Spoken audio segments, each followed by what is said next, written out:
Mom spent months searching for my brother. Then she sealed the doors.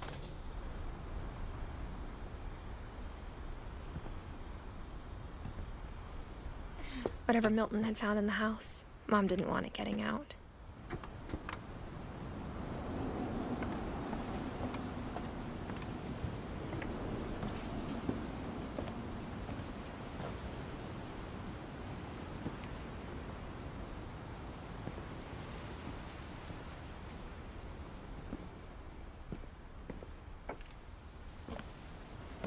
Mom definitely blamed Edie, but I think Louis blamed himself.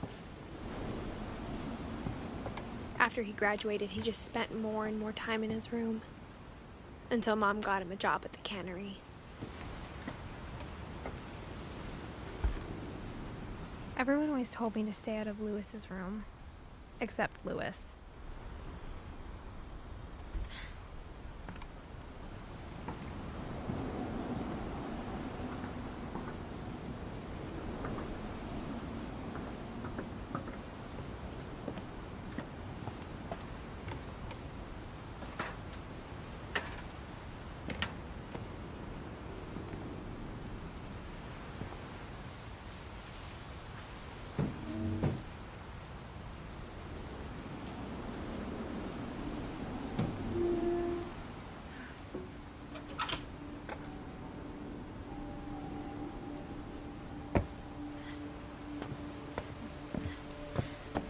Louis's room smelled very, very familiar. That part of him lived on.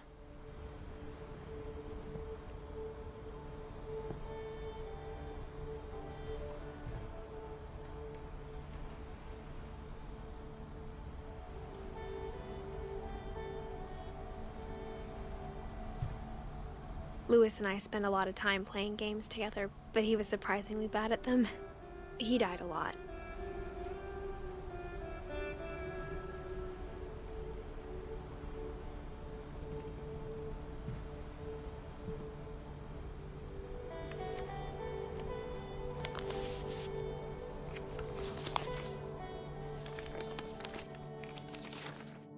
Dear Mrs. Finch, as Louis's psychiatrist, I can understand your desire for an explanation.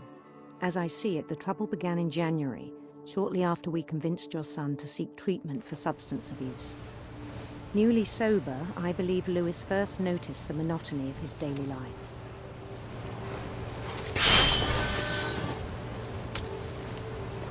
He kept working at the cannery, but he withdrew part of himself. In our sessions, I saw the same behavior. His mind began to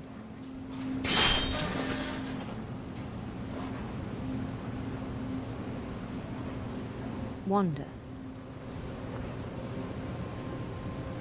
I asked him to describe it.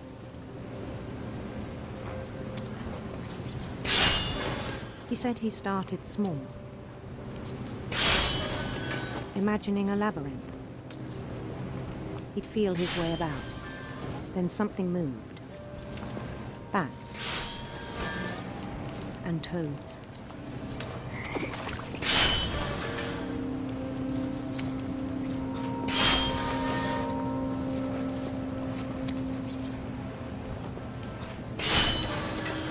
And things that have not names.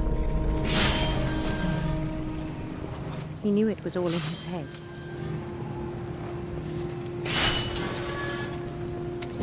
He took it very seriously. I had hoped he'd find himself.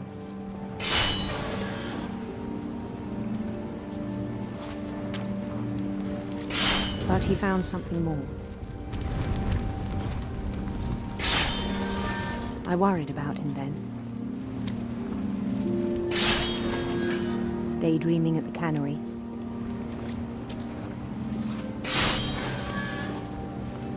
I spoke with his boss, but he said Louis had become a model employee.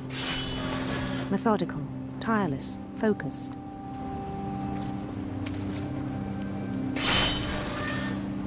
Like a whole new Louis. So I let him go on.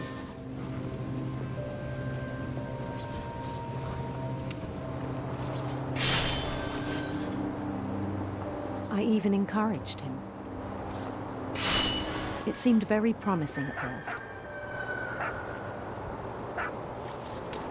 He told me he'd made a new friend.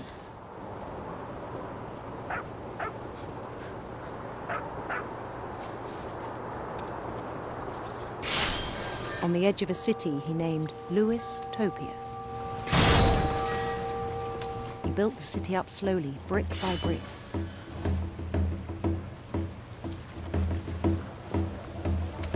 Then he made musicians.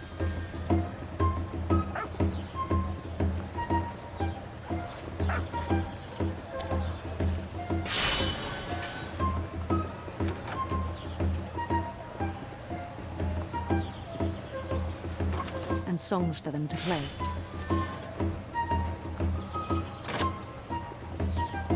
He talked about starting a band.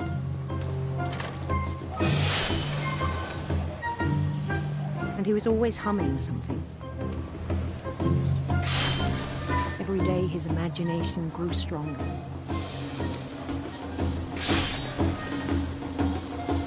He no longer spoke at the cannery.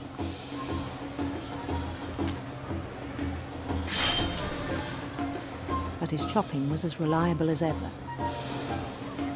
Then one day it struck him that all the cheering crowds, even the stones under his feet, were all in his imagination, so he could do whatever he wished.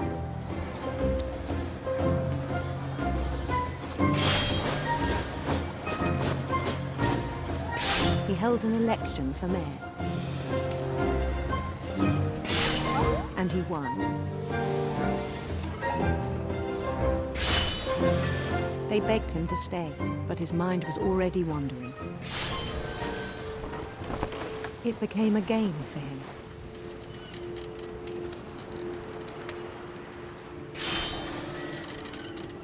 He'd conquer a city, then immediately push on. New Louisville.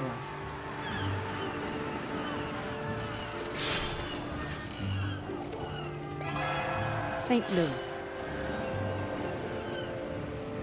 He started drifting away from our reality.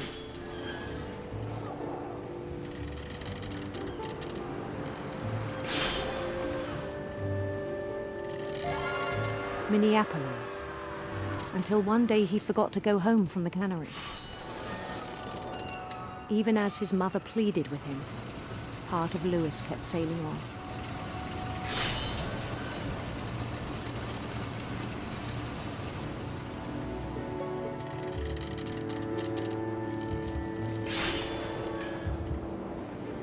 In Louisburg, he heard rumors of a handsome queen.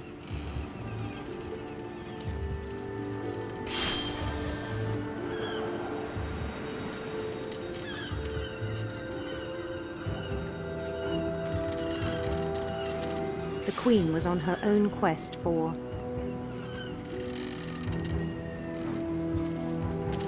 sinister serpents.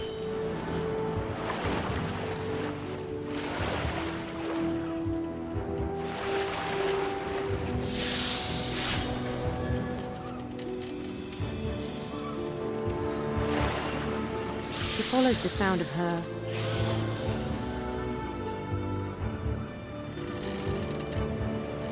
silver harp.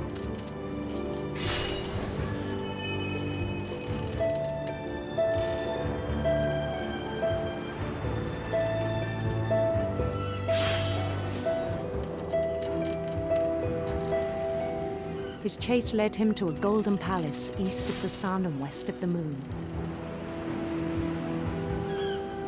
Even then, his logic remained sound.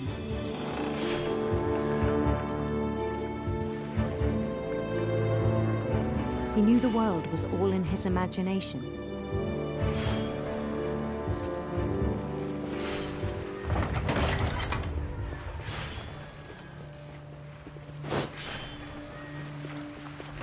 But he was so proud of having created it. In his own eyes, he'd become something greater than a king.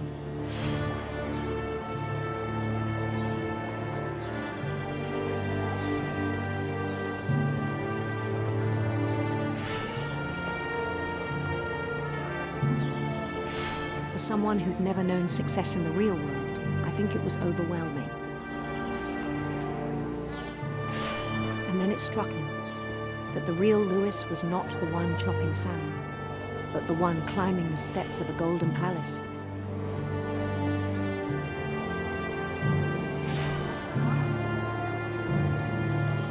My imagination is as real as my body, he told me. It was hard to argue with him.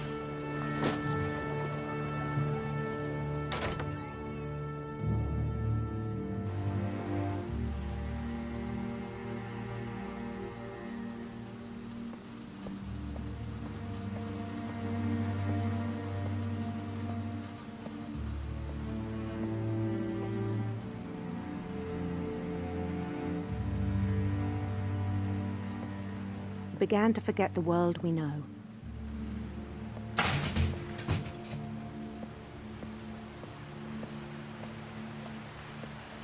I think it pained him to remember Lewis, the cannery worker.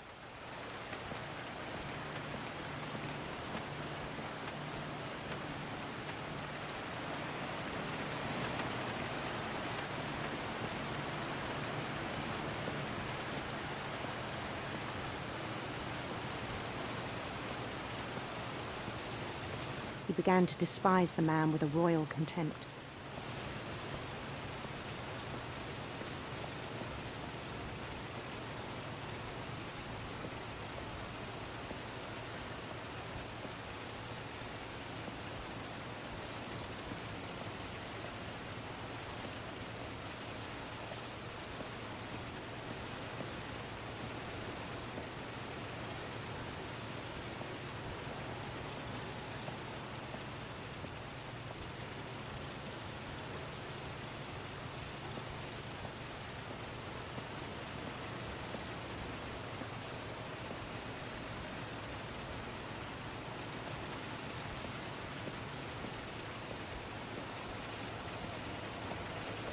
I still thought I could save him.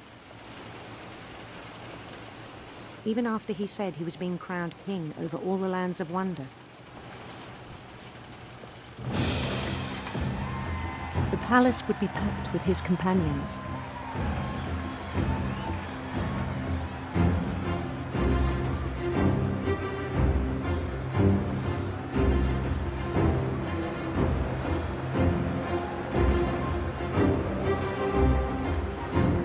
Including the wise Calico who'd insisted on inviting him.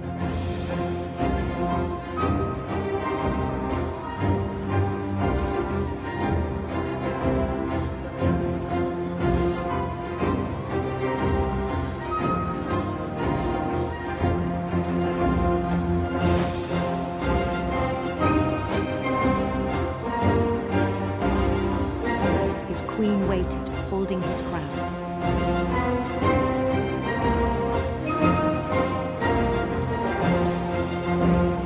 There was only one thing left to do.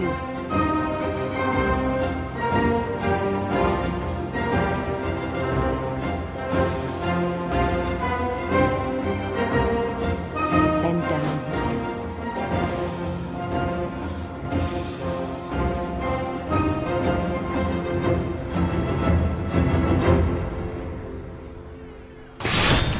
And the rest I think you know. Mrs. Finch, your son was a kind man who will be missed by all of us who knew him.